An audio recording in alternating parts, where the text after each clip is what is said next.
નમસ્કાર મિત્રો ભાયાણી છેતરાયા. ભૂપત ભાયાણી આમ આદમી પાર્ટીથી એક સમયે ધારાસભ્ય બન્યા હતા. એ છેતરાયા છે અને જિલ્લા પંચાયતની એક બેઠક હારી ચૂક્યા છે. ગોપાલ ઇટાલિયાની વાસળી બરકરાર રહી છે. ગોપાલની જે વાસળી વાગતી હતી પેટા ચૂંટણીમાં એ ભેસાણમાં બરકરાર રહી છે. દિલસુખ રૂપારેલિયા જીતી ચૂક્યા છે. 1430 મતે જીત્યા છે. ભૂપત ભાયાણી એક સમયે ગુજરાત વિધાનસભામાં જતા હતા. એક સમયે વિસાવદરનું પ્રતિનિધિત્વ કરતા હતા. જિલ્લા તાલુકા પંચાયતના સભ્યો તેની સામે પાણી ભરે. એમની સેવાકીય પ્રવૃત્તિ, પરંતુ વંડી ટપ્પી અને ત્યારબાદ એમને ભાજપે ટિકિટ ન આપી. એટલે કે હર્ષદ રીબડિયા વિસાવદરથી 2017માં કોંગ્રેસના સિમ્બોલ સાથે જીત્યા હતા.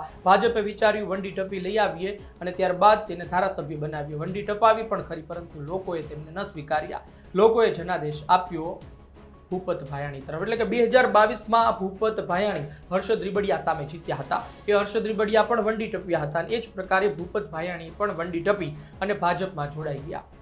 ભાજપમાં જોડાયા ત્યારબાદ પેટા ચૂંટણી થઈ અને ભાજપે કહ્યું કે તમને ટિકિટ આપીશું તો ભૂતકાળ જેવું થશે. એટલે કે હર્ષદ રીબડિયાને જે પ્રકારે લોકોએ હરાવી દીધા અને જે પ્રકારે વંડી ટપે અને લોકો ગદ્દાર માની લે તે જ પ્રકારે થશે.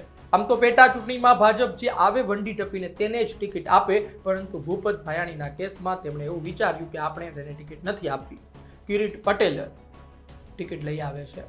કિરીટ પટેલ ચૂંટણી લડે છે. જયેશ રાદડિયા એમની માટે મહેનત કરે, પરંતુ કશું ઉકળતું નથી.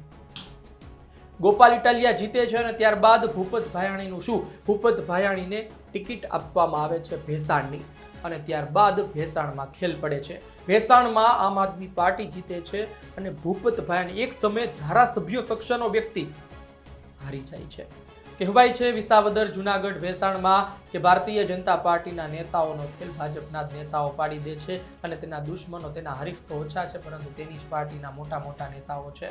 ભૂપત ભાયાણી સાથે શું થયું, કઈ રીતે ખેલ પડ્યો, ભૂપત ભાયાણીની હાર કઈ રીતે થઈ, કે પછી જનતાને હવે આમ આદમી પાર્ટી જ ગમે છે, સાવરણો જ ગમે છે, કમળથી નફરત થઈ ચૂકી છે, આવનાર દિવસમાં ખબર પડશે. આપનું શું કહેવું છે કોમેન્ટ બોક્સમાં લખજો. આપ શું વિચારો છો? ભૂપત ભાયાણીની હાર બાદ આપનું શું કહેવું છે? સેવા કરે, લોકોના કામ કરે, ગામડામાં ગાય ભેંસ મૃત્યુ પામે તો એનાય ખરખરામાં જાય.